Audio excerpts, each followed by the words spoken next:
Right.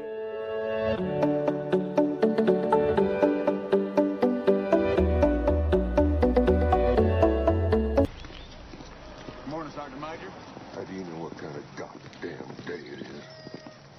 Boom. Quiet. Boom. Let's do a little singing this morning. Boom. Fair play. Fair play. Feel great. So am I to understand that you men completed your training on your own? That's the fact, Jack. Beautiful morning, Sergeant Major. What are you, a fucking weatherman now? You can say that again. What's up, everybody, and welcome to Steelers Sancctuary podcast. I'm your host, Dave Rivero. I'm here with Trent Ging, Dave Korob, and Bob Quinn. The Fantastic Four is here with you. Happy Memorial Day, everybody. Guys, should we start with Aaron Rodgers? Sure. Why not? Why not? If we ever not talk about Aaron Rodgers? Steelers Sancctuary tradition, Dave. Let's go ahead. It has to happen. Let's get it out of the way. Let's do it. OTA start tomorrow, and shocker, no Aaron Rodgers. I guess it doesn't surprise anybody. He's, at this point, does he wait till the day after OTAs? Does he sign at all? Bob, you got a day? You got a day? Well, according to Cavalli and Fittipaldo, they both think that the second week of OTAs he will sign, and then he will not show up for OTAs, but he will show up to mandatory minicamp. They both said it's very likely he'll be a mandatory. What a clusterfuck. Like, what an absolute clusterfuck. There's no other way to put it. This is ridiculous now, to me. And then Bob's been saying it. He's been absolutely right since day one. And I didn't believe him then, and I barely believe him now that Aaron Rodgers is not going to sign till he's good goddamn well and ready, and probably midsummer. And you've been right the whole time. I'm kind of intrigued by this. Like, let's just see how long he can go. Like, let's just go the other way. Like, I'm all in. I want to see how long he's going to wait until they finally go, we're done. Let's just see it. Push it to the limits. I'll tell you when, an hour before game one. Yeah. That's when they're going to do it. I mean, let's hope he doesn't pull a Favre. It's just, well, I think it's interesting now that we're starting to see some rumors.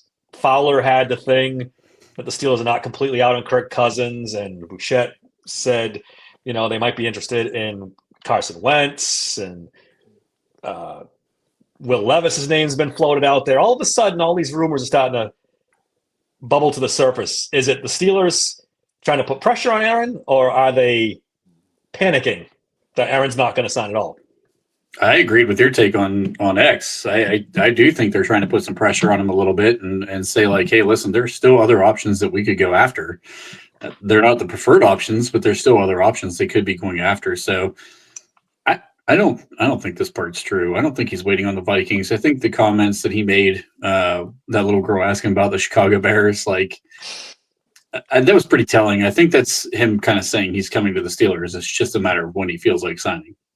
Yeah, but the Vikings play in Chicago too, right? So he left it vague enough to, it could go any way.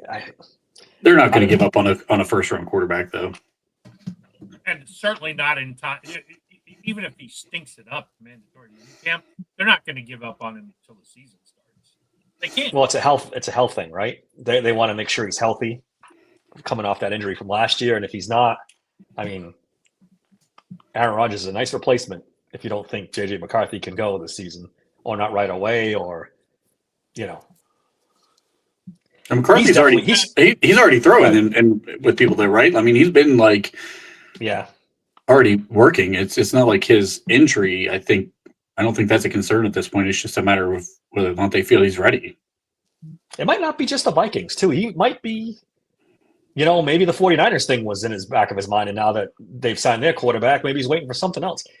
It's just bizarre to me. We talked about this last pod with Nick. He's saying he's got these issues and he's got family members with cancer, and that's why he can't come over here and sign a contract. And then you see him on social media with a squirt gun at a concert. It's like you can't take your vocation seriously because you're all distracted, but you can go, He's 41 years old with $300 million in the bank. How seriously does he have to take his vocation at this point?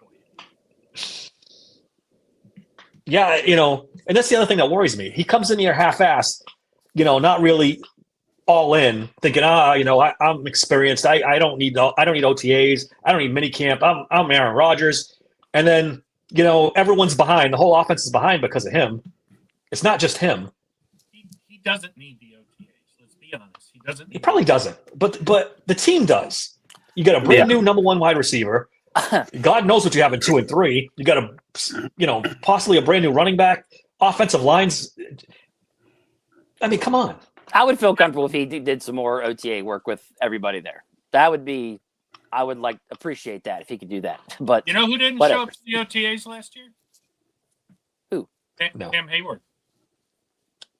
That's different. Cam Hayward's been here for 20 years. And he knows his job. Defense for 20 years. It's different. Cam Hayward was here, right? He missed the first couple of days and he ended up showing up. That was a big brouhaha right over his contract. Yeah. I think you're right. Brett Favre didn't sign until August. You keep reminding me that. It turns my stomach every time you say it because but he also took them to the NFC Championship game, and if it wasn't for Bountygate, it might have took them to the Super Bowl. Okay. Okay, I know there is a world where it works, but there's a lot of worlds where it doesn't work and bites them in the ass too. I don't know. Also, we're talking about maybe they had a better thing in place with Brett Favre's situation than the Steelers. We're talking about Arthur Smith here and Mike Tomlin. Just saying. I mean, let's get that work in now. I'm just saying. I don't think this is affecting anything, but just to throw out another theory, is this holding up any potential wide receiver trades because they don't know if he's going to be here? Is it worth even throwing capital out there to guy if Aaron Rodgers isn't going to be the quarterback this year? How does that affect Omar Khan? You know what I'm saying? The whole free agency too, by not signing people because they're trying to allot some cap space for Aaron Rodgers. Well, if he says he'll only play for just $10 million, I mean, then it shouldn't be that big of a deal. I don't think the Steelers knew that until he said it. 3 weeks ago? I mean, I don't think anybody thought he'd play for $10 million. I didn't. I'm not even sure he believes that. Yeah. That's a great point too.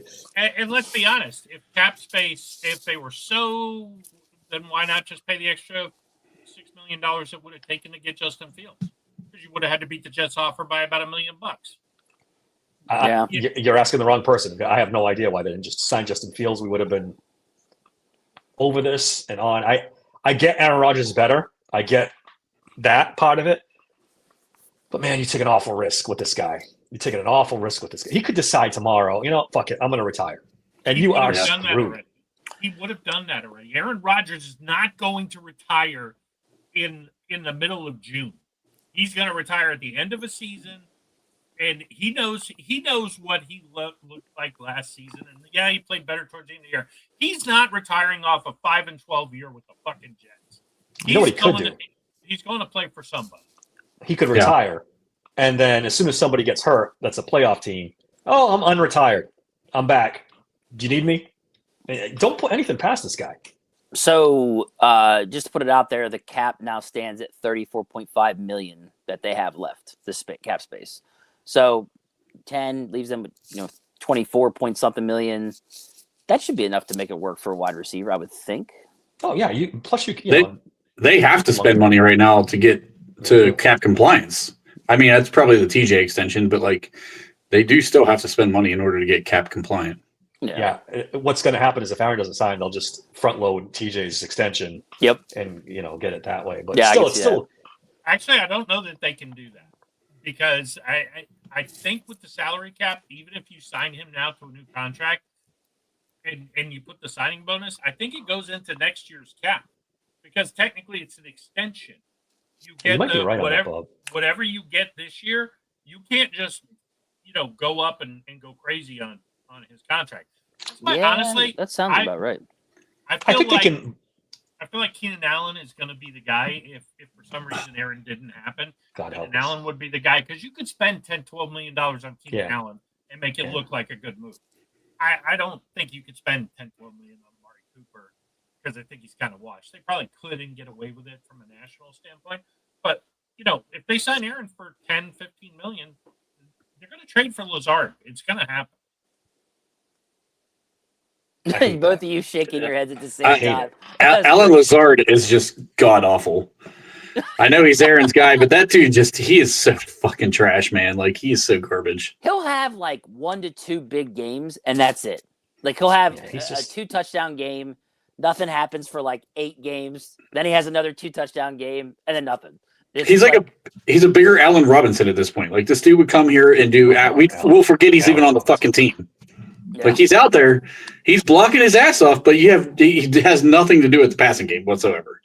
Adam's got a good point. Dabs is a possibility too, but you say that, but wherever Rodgers goes, when Lazard plays with Rodgers, he does factor in. He catches balls. When he plays with anybody else, including Patrick Mahomes, he sucks. But for some reason, for Aaron Rodgers, he loves him, and he's pretty good. It's a familiarity thing. The trust thing. They like each other. I'm almost at the point, guys, honest to God, where it's just like, tell Aaron to fuck off and just embrace the suck for this year. I'm almost there. Like, I have this dream where Aaron's going to come in here and we're going to be successful and everything's going to work out and they'll add a wide receiver and the offense will finally be palatable, watchable. But I'm starting to lose hope. There's only one guy who's going to fix this offense. Will Howard? Mason Rudolph? All right. Neither one of those guys are going to be allowed to throw the ball over the middle. So you know what you'll see. And by game 5, we'll all be saying the same thing we've said for the last 5 years. How come all the passes go to the sideline? How come they only run 3-yard routes? I mean, you're right. That's what I said. Embrace the suck. And then we can shut up all the miserable Mason Rudolph fans who think this guy's fucking Jesus Christ is going to come in and save the Steelers. They're going 9-8 with Rudolph. I don't know what to tell you. They're going 9-8 with Rudolph. They're going 9-8. And we'll be middle of the road in the draft. And it's just the same shit over and over and over again. Like, I'm sorry. Go ahead. The Romeo Dobbs thing.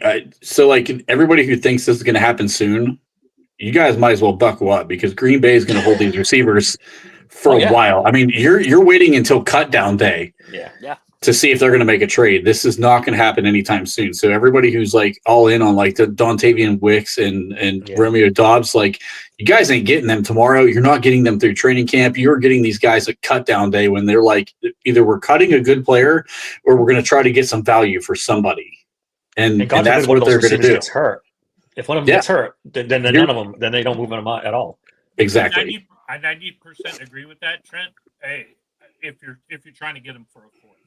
But I think if you call them right now and say, I'll give you a 3rd, I think they have to jump all over it. I think you'd have to offer them a 2nd to move now. I wouldn't give a 2nd for either. I wouldn't give I don't know if I'd give a 3rd for either of those guys, to be perfectly honest with you. I think they're 4th round players that I'd wait it out. Yeah. I'd rather wait it out and give out 4th than be aggressive now just to get them in training camp. I don't think I would ever pay on either one of those guys. I might give a 3rd for Dobbs. I like Dobbs. I like him. Yeah, I'm not saying I like him. I just wouldn't overpay. I feel like a 3rd is an overpayment to me. Wasn't there big issues between Dobbs and the Packers? Wasn't there like some drama? He got benched one game, right? I think. Yeah. He wasn't getting the ball enough. So do we really think they bring that guy in? It fits right in. He never had an issue the whole rest of the season, though. I mean, that was kind of like a 2-week blow up, and then it was kind of like carry on. No. Okay. No, he kept his mouth shut. I think the rest of the season, there was no other issues. I forget what it was. He wasn't getting. They're all the wide receivers are like that. It was about crazy. The ball. Yeah, it was, and all the wide receivers are like that. They're all fucking divas, and except for Larry Fitzgerald. Yeah, there's a few exceptions, but for the 99% of them are just divas. And you put them in this offense with this coach running these routes, and they're all going to be fucking pissy. They're all going to be. Yeah, it's unavoidable. I agree. Hey, you know what's funny? And maybe it's because it's Pittsburgh centric, and he's a Pittsburgh legend. And God bless Larry Fitzgerald. Going to the Hall of Fame for sure. You know, great Pitt Panther. But if anybody realistically thinks wide receivers act like Larry Fitzgerald, have you not been paying attention to the league for the last 15 years? Yeah. Larry Fitzgerald is by far the exception that proves the rule. I can't think of another Larry Fitzgerald. No, I can't either. They're all divas. Fitzgerald and Megatron were the two like outliers. Yeah. He kept his mouth shut. Yeah. I just think there's levels now. They're all Yeah. divas. There's just a certain level of diva. Yeah. Even Megatron, who didn't complain, he took his ball and went home. He did. He played for Detroit, wouldn't you? He was getting killed At the time, nothing and not winning any games.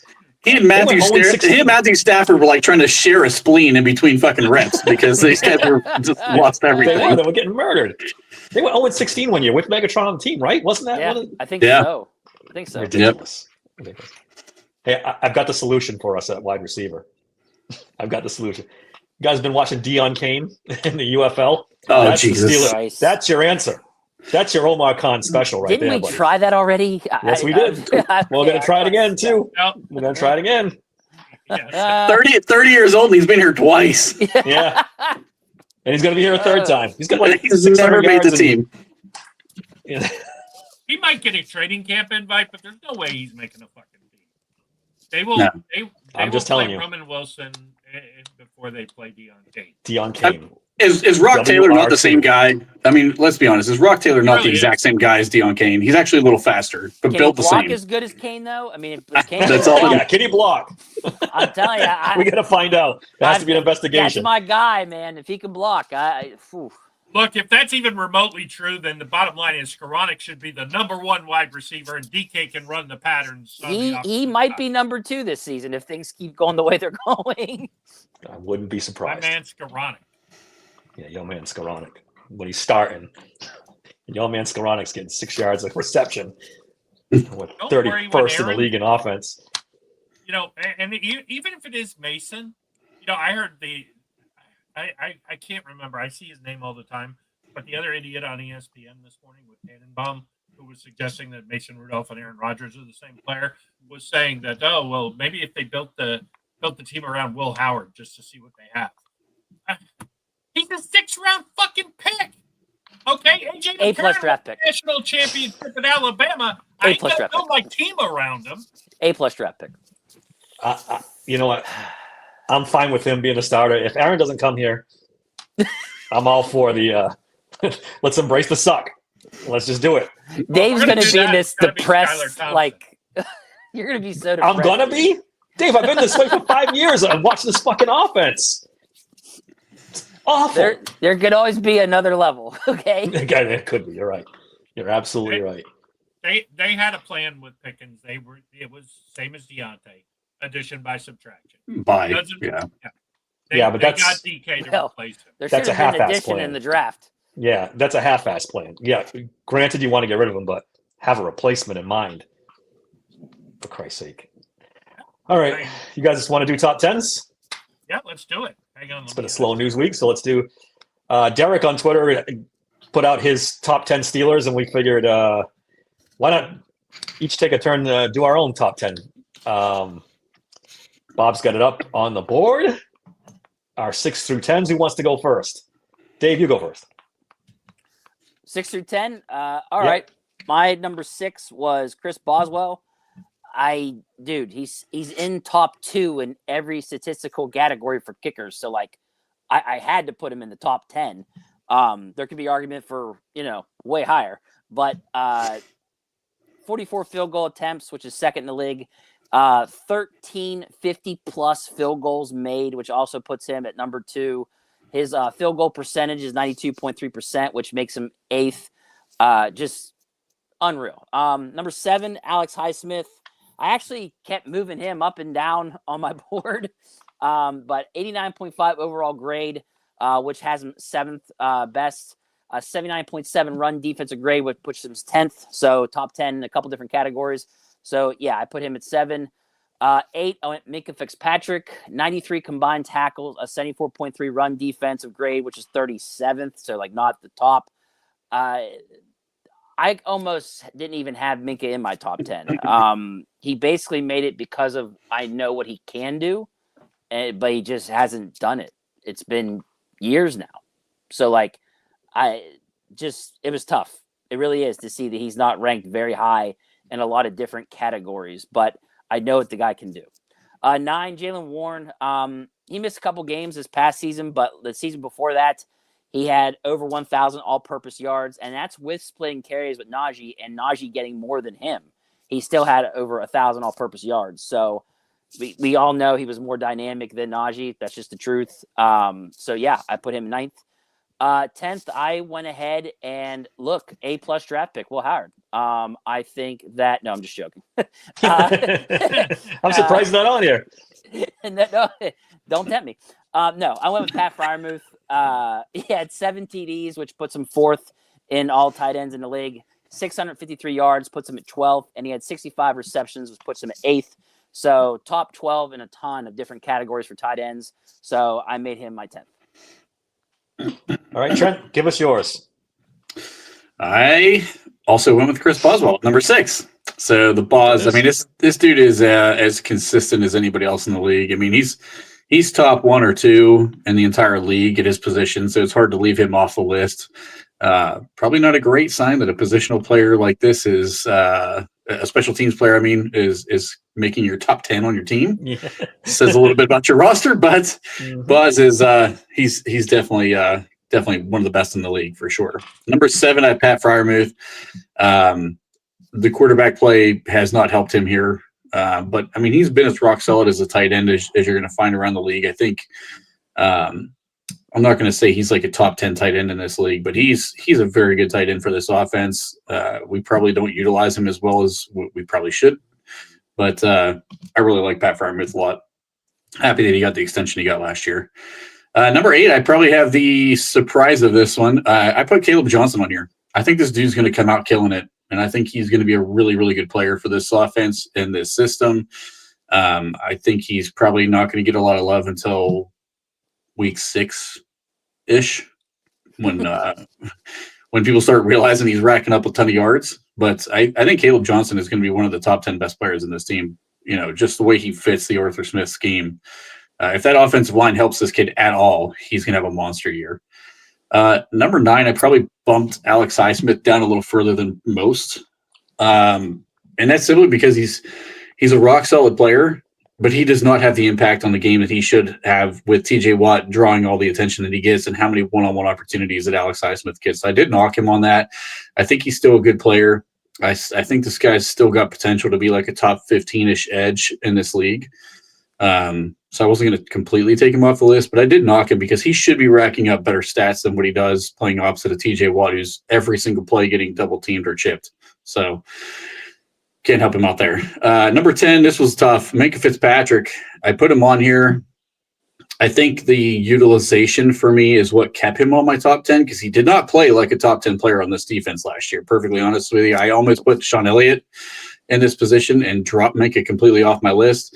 But I think the way that he's utilized is really the biggest factor in Minka Fitzpatrick. It is not the player himself. So I couldn't take him completely off my list just because of the fact that I think Mike Tomlin is not helping this dude out at all. All right. Bob, you're up. All right. So it was fun doing the list, but it's kind of depressing. I made this comment that how bad is the fucking roster when we're struggling to put a top 10 together? And it says a lot. It was a struggle. Beyond the top 3 or 4, I started to really have to think and like, oh, you know, and I see some names that you guys have who I just adamantly, I was not going to put Minka on my list. He's not in my top 5. He's not in my top 10. Mostly because of how he played last year and how he's played really the last couple of years. I do think some of it's injury related. I think Terrell Austin doesn't know how to use them. So could he rebound and have a good year? Yes. But if I'm just going top 10 on the roster right now, I'm going to go 10-6. Joey Porter Jr., which I'm sure people will be surprised about because of the flags. But bottom line is I think he's a solid quarterback 2 in this league already. And he has a cornerback 1 upside. Jalen Warren, who I believe, I like Caleb Johnson. I almost put him on my list. I'm glad Trent did. I think Jalen will be the heavy part of the split for the first 4 weeks. I think by the end of the season, Caleb will be the highest one. But when we get to the end of the season, I think it'll very much be a 60-40, 55-45, because I don't think Jalen's going to play bad. I think Caleb is just going to be really, really good, and he will naturally take it over, which he probably should. 2nd or 3rd round pick taking over for the undrafted free agent. That's if they pick the right guy. I love Deshaun Elliott. He's probably one of my favorite players on defense right now. He's a hitter. He's everything I like about a Steelers safety. And I thought he played big in big moments last year, which is what I think Minka didn't do. Alex Highsmith, I really wanted to put him higher because I think he gets sold a little bit short because he's opposite TJ. 14 sacks. When he is hurt, the defense is noticeably worse. He's a very good run defender. I like what he brings to the defense. I'm glad we paid him and gave him a second contract. I'd rather we could have had the option of paying an offensive guy. But overall, I like Alex Highsmith. And Darius Slay, I think, is our CB1 this year. He mentors Joey a little bit. I still think he's the top 25, 30 corner in this league. So that's my list. I'm happy with that. And again, I could maybe make the case, but when we get to the top 5, I couldn't quite get Slay into the top 5. I didn't even have Slay on my list at all. I'm glad you guys are of the same mind as I am with this this roster not being. I thought I was going to be the only one to make this point. This roster is kind of weak. It's tough to come up with 10 really good names. It's kind of a stretch. So I'm glad I'm not the only one. Let's start with Jaylen Warren, my 6th player. He's one of my favorite players on the team. He has been the spark in this offense for a couple seasons now. Definitely the most exciting player. I agree with Trent. I think Caleb Johnson eventually is going to eat into his snaps. But for right now, to me, Jaylen Warren is one of the best players on this team.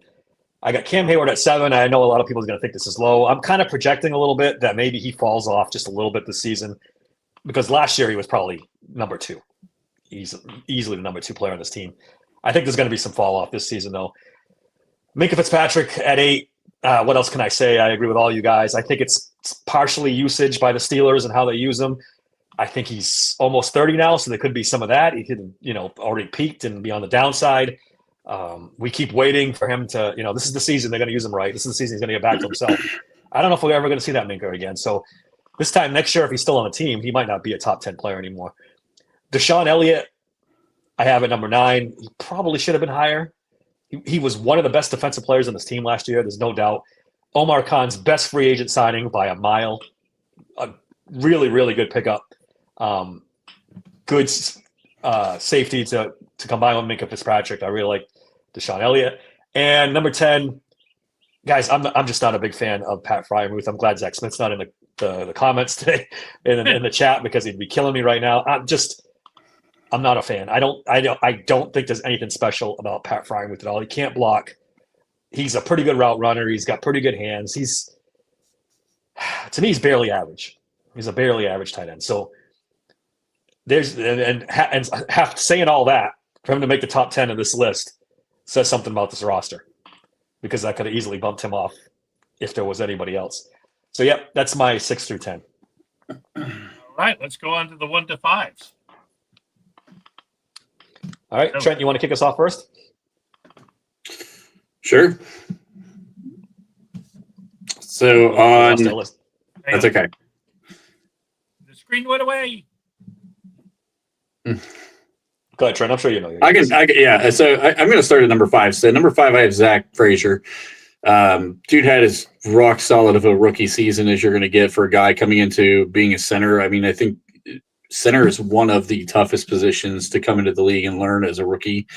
I really, really thought this dude was the best center in that draft class. The way he integrated himself into this team starting week 1 and never really looked back. Dude was a fantastic player. So Frazier's going to be a great player for this franchise for a really, really long time. Number 4, I'm on the opposite end of the spectrum from Dave here. I got Darius Slay as number 4. Dude was a top 25 corner, and he was the number 1 corner on a Philadelphia Eagles team that won the Super Bowl. I mean, that has to count for something. You had 2 rookies that they drafted to replace him. It's the only reason he even hit the free agent market. I get the age is a factor, but the guy's still playing really high level football. I think that his impact is going to, hopefully rub off on Joey Porter Jr. and teach him to be the guy that he should become. So that's going to help out as far as my rankings as well. Number 3, Cam Hayward. I mean, this dude he's another one who just continues to get older, but never looks like he's aged a day in his life. This guy's playing high level football, probably top 5 at his position right now. I mean, he's as impactful as anybody on this defense outside of my number 1. Number 2, DK Metcalf. I mean, what else can you say about DK? He's kind of a complete freak of nature. This dude is a beast. He's a huge upgrade, in my opinion, from even George Pickens. I think this guy is a better route runner. He's more physical. This is a guy that Joey Porter Jr., I thought, had his welcome to the NFL moment when he was guarding DK in his rookie season. He could do nothing to slow DK Metcalf down whatsoever, and that's what every other cornerback in the league feels like too. It was a great pickup. TJ Watt, obviously number one. I was surprised three of us had him at number one. To be perfectly honest with you, I thought I'd be on the island on this one because everybody's going to knock him for the 11 sacks last year. But like this guy still led the league in forced fumbles, led the league in fumble recoveries. He shows up at impact play situations. He changes the game. He's still a guy who's drawing a ton of attention. And I hope, for the love of freaking God, they start running blitzes right over top of his side so that when they're double teaming him, you send one of these linebackers that are good at blitzing right after the quarterback untouched. For the love of God, Austin and Mike Tomlin, can you please fucking do something here? I couldn't agree with you anymore. Yeah. Bob, you want to go next? Sure. Okay, I'm going to go 5-1 again. Number 5, Cam Hayward. I was toying with him and Slay. I'm going to give Cam the incumbent vote here, and that's why he stays in the top 5. Obviously, he's coming off an all-pro season. I don't know how much longer he can do it. I feel like the Steelers have gotten enough help where they can get high-level play and him not play every down.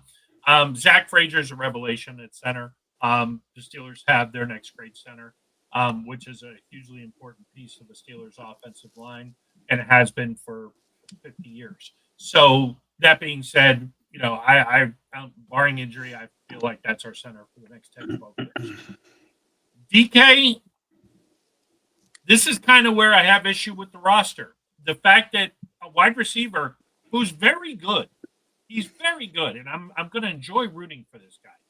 But bottom line is he's a borderline top 15, 20 wide receiver in the NFL. He doesn't, when you go and look at his stats, they're good. They're very good, and he's a physical freak. But he's great. I don't know that he's going to turn into, even with Aaron Rodgers or the rookie quarterback going forward, I don't see this as a 100-catch guy. I don't. I see this as an 1,000-yard guy, and which is good. You need that guy. But I question whether he's really the long-term. We're paying him like a number one, but I question whether he's really the number one going forward. Number 2, TJ. This is no disparagement on TJ. I get why everybody has him on top of the list. The 11.5 sacks, yeah, he was slow to respond to the double and triple teams that they finally did after however many years in the league. I think he'll have a nice year. I think we've seen the end of 22 sack TJ. But if he gives us the next 3 or 4 years between 12 and 15 sacks, that's pretty good. It ain't fucking $40 million worth, but that's pretty good, and I think we'll see it. The best player on the team to me is Boswell. He won 2 games for us last year by himself. He's arguably the best kicker in the NFL.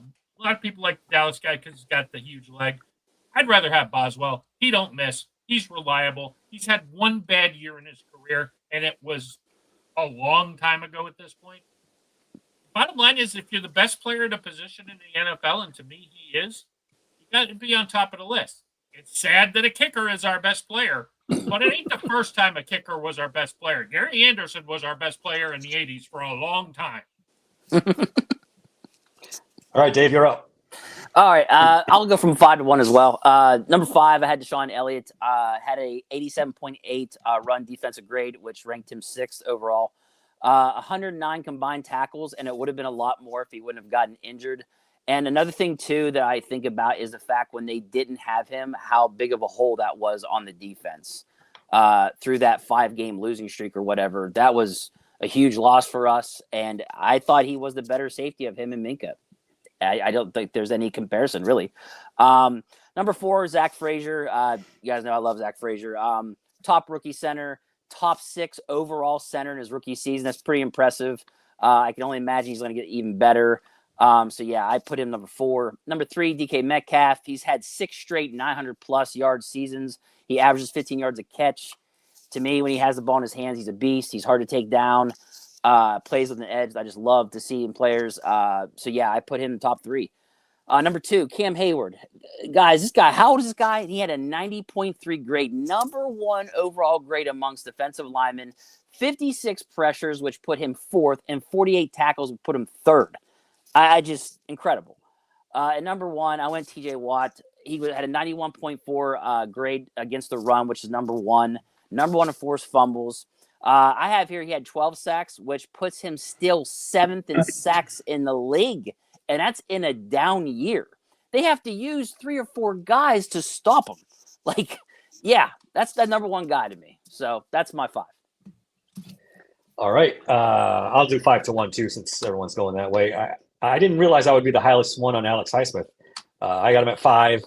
I think he's a solid, consistent pass rusher for the team. Good against the run. He'd probably be number 1 pass rusher on all our teams. To Trent's point, I think there is something to that. He probably should have a little bit more production being on the other side of TJ. And when TJ's out, he does kind of struggle a little bit.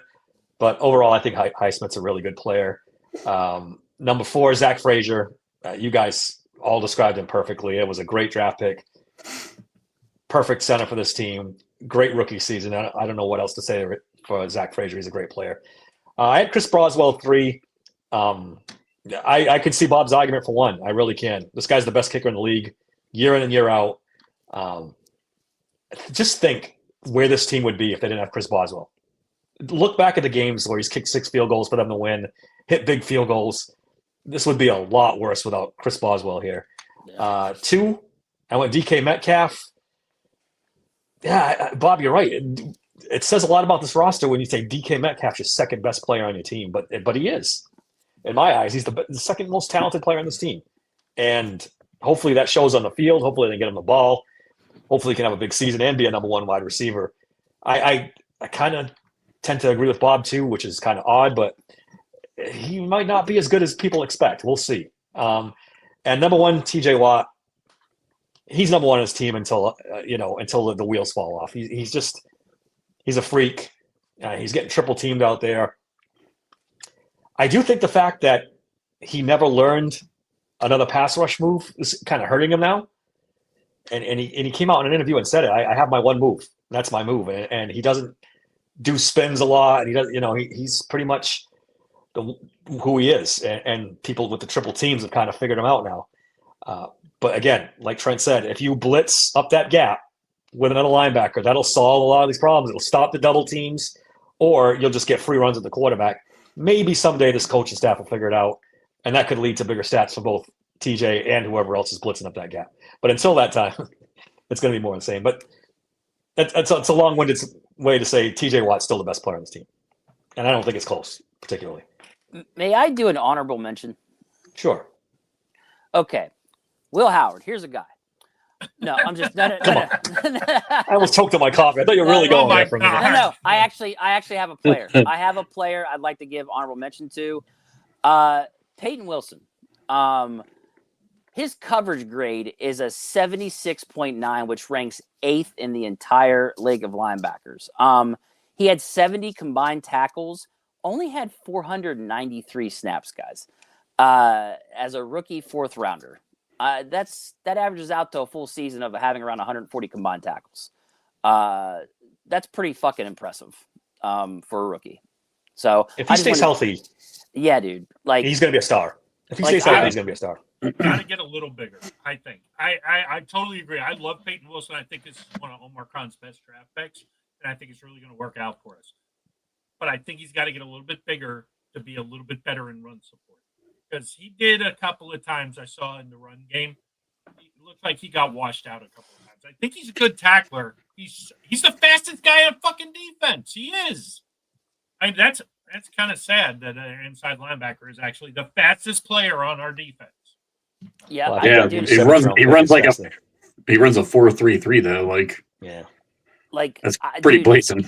I was looking up comparisons and grades and stuff like that to Queen, and like literally Wilson had higher grades in coverage grades, run defense. Now it wasn't that great because, like you said, there were times where he got ran the fuck over, but Queen didn't have it that great either. Like I was surprised to see that he had better rankings than even Queen. I was like, wow.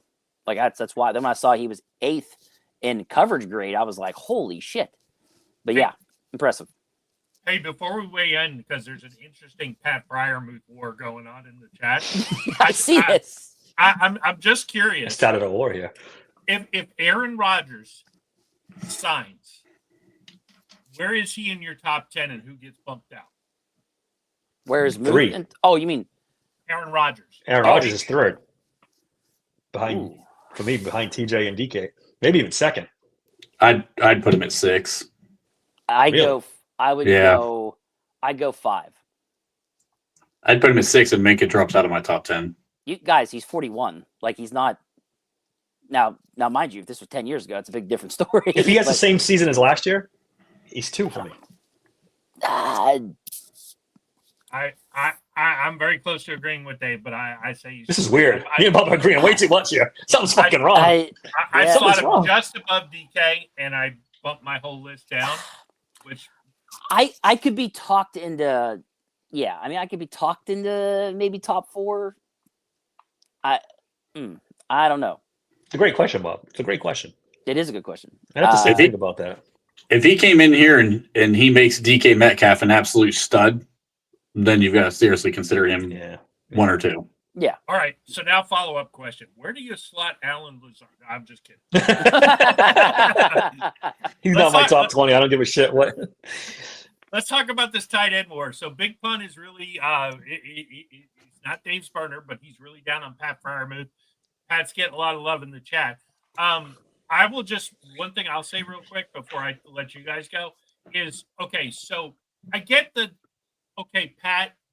Maybe he's not the player we all thought he was. He's not a top 10 tight end. But when I just looked it up, when they threw to Pat last year, he caught 65 out of 78 targets. He did have 4 drops, but the quarterback rating targeting him was 126. That's pretty fucking good. And for his career, the target rate is 104. So do I think he's great? No. I didn't even put him in my top 10. I like the player. But I don't know. Are we on Big Pun's side here or on the rest of the chat? Here's the problem. I think that Pat gets a bad rep because when he has the drops, when he has the fumbles, it's in the most crucial situations. And that's what people remember. Like it's always on that drive where they got to score a touchdown or they got to get close enough to kick a field goal. And he fumbles it or drops it. And it's just like, son of a bitch. This was the one time we didn't need this from you. And he does it. It's like this weird, he's got a knack for doing this. And I think that's what people remember. And it's not, they don't remember, okay, he's 7th in, touchdowns or 4th or he's top 10 in certain categories. And I don't think people realize that or forget that because of what I just said he does at horrible times.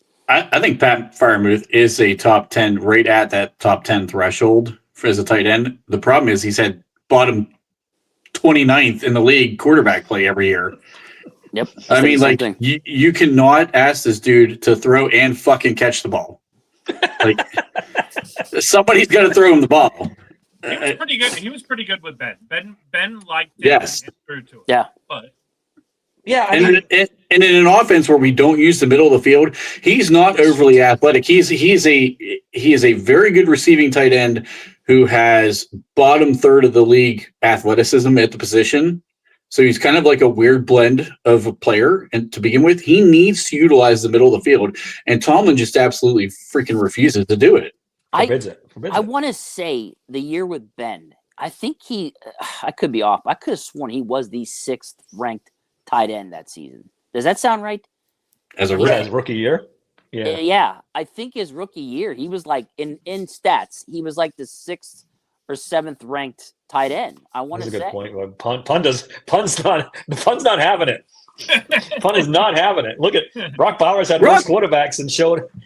You're talking about a generational talent, dude. I mean, you're this is like comparing goddamn Gronk to like a fucking 3rd string tight end somewhere. Like Brock Bowers is generational. You can't compare Brock Bowers and Pat Fryermuth. Like you're talking one of one tight end and Brock Bowers. In fairness, I was watching it, and I don't think Big Pun has forgiven Pat for dropping the pass against the Vikings, which, by the way, if he makes that, that's an all-time catch. I would have liked to seen Pat come up with it, but that's a that was a fucking tough catch.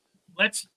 It's been 4 or 5 years now. Let's give him a pass and forgive him for that one, as long as he doesn't do it again. The one I don't forgive is that 1 fucking yard short when he couldn't get a fucking yard last year. That's why he dropped out of my top 10. Yeah, I mean, when you combine what Trent said about him with the lack of athleticism, and you combine the fact that the guy can't block, Bang, to me, right there. To me, he's not. To me, he's not a top 10 tight end, and I don't think he's close. To be honest, he is what he is. He's a very good receiving tight end. He would be better for sure if we had good quarterback play. He would be better if we had better coaching for sure. Maybe he doesn't slightly crack the top 10. Just that he's a limited guy. I've never been a real big fan. He's just a receiving tight end. That's just the way it is. He's a receiving tight end. Better blocker, Skoranek or Freiermuth? Skoranek. Do you guys follow PFF? He got dramatically better at blocking this past season, according to PFF. I don't know if I buy that. Drastically better. He did better. I will agree to that, but he was so bad that like his better's okay. I mean, if Arthur Smith unlocks the block and makes him commit to blocking and he becomes better at that, then maybe I'll be willing to rise up my thoughts on him. But for now, I still have that lousy blocker in my head, and maybe he was better last year. I thought he was okay, and that's fine. If you're a receiving tight end, and he's a better blocker than Travis Kelce, he's just not as good of a receiver as Travis Kelce, which is what a lot of people are going to compare a receiving tight end to. Is you're going to look at the guys who are the true receivers. Personally, I don't hate Freiermuth. He's just nothing special. He's good. He's just not Yeah, that's kind of the way I feel too. That's kind of he's not great. That's. I mean, it really brings up a nice point here. I mean, he's better statistically. I mean, the one thing I'll say about Freiermuth is, he got a little bit better for blocking last year. I think there's this perception he was going to be Heath, and Heath was so great, and really this. Yeah, you can't compare him to Heath. You can't. Yeah, this underscores how great Heath was, honestly, because he's a good receiving tight end. Heath was a good receiving tight end, but Heath was a phenomenal blocker. Pat's not a phenomenal blocker. So, is he good? Yes. Is he great? I don't know. I mean, Heath never. What do you make? 1 Pro Bowl, maybe? Yeah, they would leave Heath 1-on-1 with the team's best defensive end and just let him block.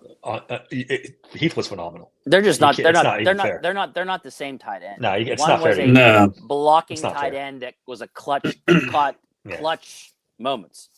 I think Pat's a better receiver than Heath was. I think he runs better routes. I think he's more crisp in his route running. If you wanted to go one-on-one, like Freiermuth one-on-one, I'm not talking about just finding soft zones to sit down and find like an option. I think if you're in man coverage and you trust one of those two guys to get open, you're going to trust Pat Freiermuth to get open. I mean, you make a good point because a lot of Heath's receptions came on Ben's backyard ball where you run around back there for 10 seconds and find Heath scrambling around. So you might have a point there. I just don't think that they're just not the same. They're not. And Freiermuth is the number 2 receiver on this team. There's no mistake about that. Like Heath was the 4th option. Well, on those teams, more talented guys. Yeah. Different. That's what I'm saying. You got to take that into consideration. He was not getting the same matchups. I mean, Freiermuth, you're game planning for Freiermuth. You're not game planning for Heath Miller. That's a good point. No, I don't disagree with that. That's one thing I will say about Heath. Almost 70% of his catches for his career were first downs. That's what I'm saying. Freiermuth is barely half. Now, granted, he had Ben. Yeah, that's a big deal though. Having Ben over what we've had lately. Like I said, he was a clutch first down guy. He sticks moving. That's what he was. And when Ben needed a play, he might not have been the first option. But even with AB on the field, when Ben needed the play, I got to get a first down. I got to get a catch. More times than not, it was he. Yeah. I thought it was interesting. Nobody had Herbig on their list, right? You guys are big Herbig fans, yeah. Hall of Fame Herbig. He's a backup. Yeah, if he's a backup. I mean, I'm not gonna. Okay. All right. Here's so you had to pick one: Heath or Muth. Which one you pick? Oh, I'm picking Heath all day long. Trent? On this team? In general. No. In general. It depends on what you need on your team. I mean, I think Heath is a more complete player. But Yeah. on this team, I would still take Muth over Heath on this team. You I think need the he better fits this pass team catcher. better. He blocks better. He He fits Arthur Smith better. Yeah, he fits Arthur Smith. Bob, what about you? No question. He's Yeah. one of my favorite Steelers of all time. Yeah, I lean towards Heath too. I lean towards Heath as well. I mean, and if you ever watch the Ben podcast, or if you watch it a lot, when he talks about Heath Miller, there's a reference. Heath Miller knew the playbook better than Ben. As a matter of fact, he relied on Heath Miller to say, "Hey, we're going to call this play. What do I do?" And Heath would tell him, "No, Ben, this is who you do." I will say this though, Trent. If Heath was on this team, he would never get the ball. No, he wouldn't give any completions. No, probably wouldn't. I will contest that. Yeah. He and Darnell Washington would be fighting for the same 30 receptions each year. Yeah. I How love sad that. is that? I think it was Palomalu who told the story on the Roethlisberger podcast, or somebody told the story of there was a time where Heath Miller dropped the ball in practice, and the whole practice stopped. Like, oh my God, Heath dropped the ball. And that's how good a hands that guy had. Yeah. Big Pun brings up Eric Green. I don't know if you guys are old enough to remember Eric Green. I know me and Bob are. I love Eric Green, but Eric Green was, I don't know, pass catching wise. Didn't he kick into tackle after like 3 seasons? No, he stayed tight end. He left the He team stayed- and went to okay. the Jets. He went to the Jets. And he was, I'm talking about Larry Brown. Oh, yeah. Eric Green was a specimen. He was different. Very Didn't interesting. live last too long. Imagine Darnell Washington, but faster. Yeah. Yeah, he was a really And good better player. hands, to be honest with you. That's a big what if. I mean, if that guy could have stayed healthy, oh my gosh. Even Neil O'Donnell couldn't overthrow that guy. I didn't have Joey Porter Jr. on my list. You guys know I'm not really a big fan. I thought he did better his rookie year, if I'm being honest. Yeah. Yeah. This is a crucial season for him coming up. Which direction his career goes, because he needs to turn it around. Contract here. Is it? Yeah. Yeah, it is. Yeah, pretty much, yeah. It's so it's even bigger for him. Yeah, I think he's going to be just fine. By the way, I really do. I love it. I have my doubts. We'll see. I hope. If they run more man, he's going to be fine. I think if they're going to continue to play this off coverage zone stuff, he's screwed. That is not his game. That's not his game. I mean, he is not good. He's got to get up in someone's face and get his hands on him, or he is just not a good corner in this league. I'll just say this, and it's hyperbole a little bit. I get it. This guy is an all fucking pro if Brian Flores is his quarterback. I agree with that. Probably. I do. Yeah. Because Flores will take the penalties. He would be fine with the penalties. And honestly, a lot of the fan base kills him for these penalties. And I think it's a lot of just kind of unfair bias that the fan base is like, who cares? Like, if you're a press man cover corner and you're giving receivers headaches, so what? If you draw a flag here or there, that's fine. It's the games where he gets 3 in a game. Yeah. Like, got that's what everybody like really gets everybody going. And honestly, the changing of the gloves helped him a little bit, starting to match the uniforms instead of like, I got to have these bright fucking yellow ass gloves that are on white jerseys. Like, dude, of course they're going to see you holding. Your gloves are glowing in the dark right now. Yeah. You're already the most grabby corner in the league, and then you got to make your hands show off to show up more. Come on, man. Common sense. I take a step further, Bob. I think this team as a whole would be doing better if Brian Flores was the head coach. 100%. Oh, 1,000%. They'd be doing those blitzes we've been talking about for weeks. Yeah. Thank you guys for Pickens. What is this? Is that a Dallas Cowboys fan? Yes. Let's see if you're thinking us in November. Yeah, you December. think us now. You think us now, buddy. Listen, Woo. I'm kind of with this guy. I think he could have a big season in Dallas. I really think he's going to have a monster season in Dallas. But if things don't go well, get your popcorn ready. Yeah. Well, yeah, that's always the risk with George when Pickens. Dak Prescott throws 9 picks and shit goes south quick. Yeah, CD. Yeah. I think CD Lamb is a guy who'll help him really stay under control. I kind of like the idea. I think he's mature. Maybe in first part of his career he wasn't, but I do feel like CD's the guy who could maybe reach him because he's clearly better than Pickens. So And Pickens has never had that. He's never been the second best player at that position on a team. And he is in Dallas. CeeDee Lamb is better than George Pickens. Yeah, Can I say this? Can I say 2 years ago Deontay Johnson was better? He was. Not clearly better. Then Like, wait, better CeeDee's a than top CD? 5 guy in the NFL. No. Better than Pickens. Better than Pickens. Oh, He was. Yeah. I mean, I He think was better.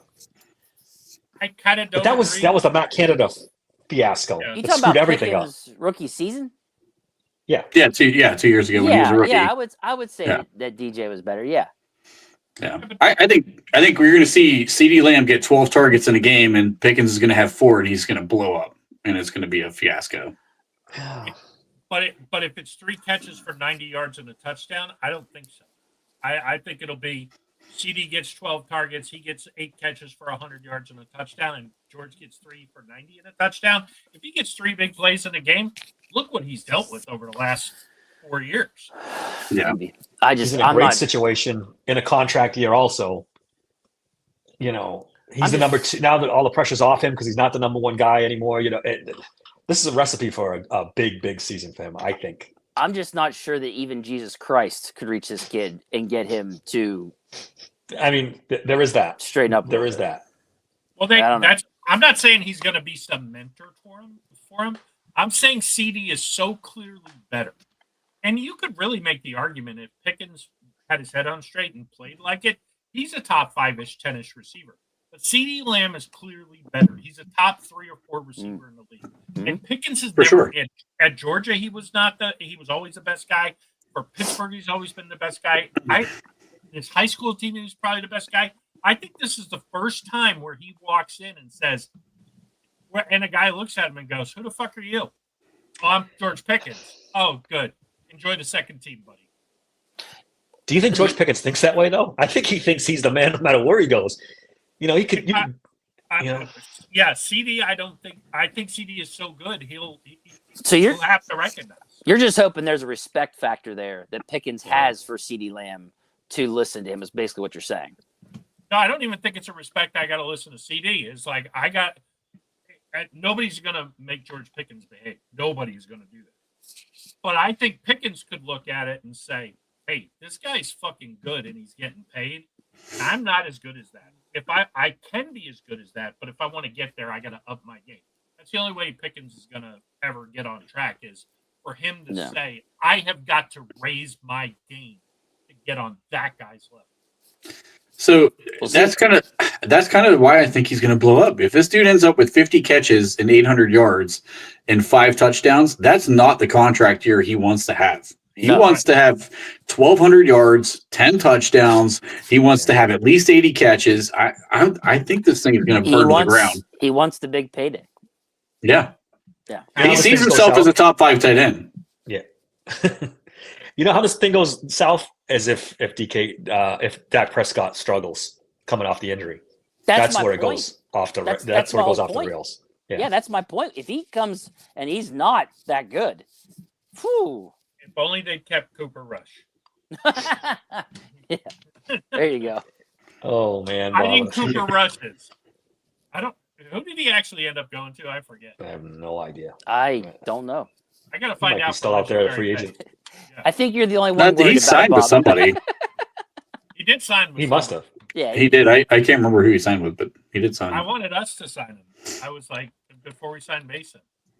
So if Aaron doesn't come, what is your preferred solution? Is it Cousins? Is it Carson Wentz? Is it Mason Rudolph? Great What- Cooper Rush. Oh boy. I mean, Joe Flacco could be available. Are we talking trade or just straight free agency? Either way. No, it has to be either way because there's only a few free agents left. Yeah. I say roll with Mason Rudolph. Well, what do you think? What would you do? I let Skylar Thompson see what he can do. Look, I don't even think it's not going to happen at this point. Cooper Rush is in Baltimore, by the way, so good luck trading for him now. That being said, I think it'd be kind of funny to bring Carson Wentz in, just on the fact that, if I want us to lose, let's face it, if Aaron ain't coming, I want to win 4 games and pick in the top 5. I mean, Yeah. that's what I want. And Yeah. but bottom line is Mason will get us 9 or 10 wins when we look at the schedule. That's what I think will happen. Maybe 8 wins. That's the. I'd rather them take a shot at Kirk Cousins and hope for the best than go 9-8 with Mason. So If I they have get to- Kirk Cousins, they will go 9-8, miss the playoffs, or make the playoffs and lose by 88 points in the first round. Can I admit something? And Go you're ahead, not going to be Dave. surprised when I say this. the judgment-free zone. There's a guilty part of me that wants to see Mason start struggle and they go to Will Howard. Yeah, I'm sorry, but there's a part of me that wants to have a situation where Will Howard gets a shot this season, preferably this season. yeah. If Aaron doesn't show up, if Aaron's not here, you might as well see what you got in Will Howard. Yeah, Exactly. That's my I mean- point. No, if Rodgers ain't coming, this season's done. Okay, let's just be honest. I know we can be all hugs and rainbows. Oh, it's going to be great. It's going to work out. No, it's not. Let's just fuck it. Go with Mason. If he sucks, give Will Howard the shot the rest of the season. See what you have with him. If you got lucky and hit the lottery or not, or whether he's just a 6th-round draft pick, that's going to suck. You know what I'm saying? Like, I kind of would like to see that. The only way it works. Go ahead, Trent. I was just gonna say that it'll never happen this way, but honestly, the best case scenario would be just start Will Howard week 1. Right. That's the worst part of your schedule. Let him play those first 6 games and just see what the hell happens. Because it's good either way. What if you hit? It's incredible, right? If he sucks, you're got a high-ass draft pick in what's supposed to be the top QB class we've had in a while. That's the way I look at that. It's one extreme to the other, but fuck it. If you don't got Rodgers, what does it fucking matter? At a bare minimum, you know what your backup quarterback situation is going to be like and if he can play in the league. Yeah. Can I make a prediction? Sure. It's either Aaron Rodgers or Kirk Cousins, week 1. Mark it down. There's no way Mike Tomlin's going to accept Mason Rudolph being the starting quarterback week 1. Bob got like a little tick in his neck when you said that. He was like just I saw that, Bob. Right? I'm telling you. I cannot describe how catastrophic Kirk Cousins would be. And it's saying something because that can describe a lot. Even on one leg, he's better than Mason Rudolph. I'm sorry. I don't know sorry. about that. No, I think it might be a push. It's All no. 3 years ago. Completely healthy, he's better than Mason Rudolph by a large margin. That's a big what if though. We don't know if he's ever going to be that's completely true. healthy again. That's true. my thing. $4 million versus $25 million. I'll take my chances with Mason. I don't think Rudolph. Tomlin There you go. cares. I don't think Tomlin cares. He's not going in without a veteran. There's no way. yeah, but it's not going to be. I mean, to me, it's not going to be Cousins. Number one, you have to commit to him for 2 years, and number two, the guy is not good. He's not good. He's not clutch. He's not. We get your view of Kirk Cousins, Bob. You made that crystal clear. Yeah, but that's what I'm saying. I would rather try Carson Wentz than Kirk Cousins. At least Carson Wentz at one time was an MVP candidate. No, that's a straight ticket to a losing record there. That's, Plus, Carson Wentz That's is a fine. dick Well, on hold top of on. everything else. Carson Wentz spent the last 2 years behind. Maybe he learned something from Andy Reid. Yeah, I think Andy Reid's magic only can do so much, man. I was gonna say. Hey, Whew. Sam Darnold learned enough from Kyle Shanahan to go play Yeah. with Kevin O'Connell and turn out to get a second contract. He's going to be trash this year too. He's going to turn right back into the guy he was. I mean, in Seattle with that team. I know Yeah. their wide receiver core took a beating, right? They lost. Yeah, half. They he's lost, about to turn right back into New York Jets. Sam He'll Darnold. have what Smith and Jigba. We'll have Cooper Cup, but is it going to be a healthy Cooper Cup? Oh, I forgot. Yeah, they do have Cooper Cup too. I don't know. Seattle can only hope he turns into the Jets. Cooper Cup. Their fear is he turns back into Carolina, or not Cooper Cup, but Carolina. Sam Darnold. And I'm a little higher on Darnold than you. I think, Trent. I think he's going to be all right. I don't think he's ever going to be that top 5 pick level. That Yeah. but Big pun. he's- I don't see a problem with what you just said. What do you say? Okay. Yeah, Yeah. fine. Well, yeah. Then So then, we've got you a know, top 3 or 4 pick. Yeah, I was gonna say Yeah. the top 3 pick. Yeah, that Then you sounds got- fine to me. Then we finally start crawling out of this hole. Look, and I become a team again. I get it. Like I get it. But this is something that needs to happen. I don't know what to tell them. If we don't have Aaron, fucking tank. If we go 4-13 and we're picking in the top 5, probably top 3 at that record, and you've got 12 picks, you're a whole different football team the next year. Right. It's a franchise reboot, which is what this team needs so badly. Right. We just got done talking about how shallow this roster is and how much help they need. That's the way you do it, man. Yeah. That's fine. It's the only way to get out of mid-purgatory. Like, this is how we got Ben Roethlisberger. God. Yeah. Like, we had a losing record. We went, 6-10 that season? If I remember correctly? Yep. So, 11th. What was that? We picked 11th. 11th? Okay. I just... That's still the highest we picked in what? Right. Forever. That's the worst record we've had in what? It's the last time we had a losing record. Yeah. The Steelers have not picked above number 8 in the draft since 1970. Yeah. Number 1 and got Terry Bradshaw. So history is working against us. And bear in mind, in 88, our last really bad season, the last time we finished last in the division was 88. We were 5-11. And even then, we didn't have a top 8 pick. And I was about to say, that's the worst we've ever done. That's the worst we've ever done, right? Is 5 wins. Oh no, there was Chuck Noll's first year. We were 1-13. I don't think we need to pick inside the top 10 to get a quarterback. Honestly, was that technically? I think you still get a good quarterback in this class coming. I still think you can get a really good quarterback. If all these names come out, yeah. You can see 5 or 6 guys taken in the first round of this class. Yeah, I think you got to be in the top 15. Yes. But that's fine. Like that's what needs to fucking happen. Like, I mean, if you don't got Rodgers, the season's over. It's toast. I don't know what to tell people. You know, it's reality. For our friends in the chat, I do want to say one thing because I'm writing this book now, and I hope to have it out before the season starts. That the Steelers' history of evaluating quarterbacks is beyond horrible. It's not just now. Franchise-wise, maybe the worst franchise in the NFL history of evaluating quarterbacks. That hurts. We fell into Ben. Yes. Yeah. Eli went. Phillip Rivers, who guy I loved, I really hoped we would get, went, and we got Ben. Ben was the leftover. Now, I love Ben. He's certainly one of my top 5 Steelers of all time, one of my favorite guys. I love rooting for Ben. But we fell into Ben. So for sure. Let's hope that whoever the fuck is picking this quarterback, they bring somebody in from the outside because the organization's history says we will fuck this up. I think the first thing you do on the first day of the offseason is hire a guy who's going to mentor this quarterback, whoever you draft. You have to add a positional coach who is just there to develop your young quarterback, and you have to find a guy who understands how to evaluate and develop talent. Like you do that guy's not on the Steelers, right? They're not going to. I know. Coach. They have to.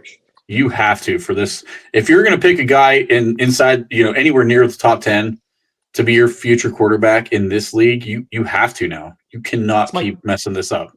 It's Mike Tomlin. He could coach the defense, mentor quarterbacks, coach special teams, and cook you a steak dinner. And he's all knowing. Hey, Armand Perron in the chat here. They cut Johnny Unitas. Absolutely, it's one of my favorite topics. It's definitely in the book. Serious cool points. If anybody in chat can name the three quarterbacks they kept over Johnny Unitas, and I'll give you a hint. They're big fucking names. They almost cut Terry Bradshaw at one point. Yeah, they didn't. They did not like it. Noel did not like him. Well, there was a time frame where the backup started over him, right? I mean, Gilliam started the first. Me and Bob were talking about it. Yep. The first 3 or 4 games of that season, they won their first Super Bowl. Yep. Terry Hanratty started over him. Noel, he liked him. That's one of them. He let him call his plays. Dawson, yes, that's one. That is one. Bobby Lane. Bobby Lane is no. He came later. They traded to get Bobby Lane. And yes, Joe Gilliam was talented, Dresden. Absolutely. He was. He was pretty talented. All right, that's all I got. Unless anybody else has got anything else. Okay, just for the chat, the other two. Oh, yeah. Earl Morrall and Jack Kemp. By the way, that's 2 Hall of Famers. and a league MVP. This team, man. And by the way, none of those guys won those awards with the Steelers. They traded to get Bobby Lane, who was a Hall of Famer, but he was on the downside of his career. What's this relic talking about taking his bet? What is he talking about? Oh, I saw it earlier. He was saying it's something way to up. you earlier about it. Message me on Twitter about this bet. I didn't see it, so I don't know. All right, guys, thanks a lot. Happy Memorial Day to everybody. Thanks for everybody in the chat. Chat's always great. We always have a great group of guys giving us chat. Because then we will get to that next episode. Yeah, maybe we'll do some quarterback stuff next episode. Like, subscribe. That helps us out tremendously if you hit that. Spread the word. Steelers Sanctuary. We're on a roll. We want to keep this going. Until next time, thanks for listening to Steelers Sanctuary Podcast. See you Thursday, guys. Well, he's not weird or anything, is he? No. No, he's totally normal. I think you should be working at the snack bar. You better relax, Bob. I mean, you know, normal for us. All right, let's go. Now you've had enough. Boy, that escalated quickly. It jumped up a notch. It did, didn't it? Okay, crazy guy. I'm gonna go home now.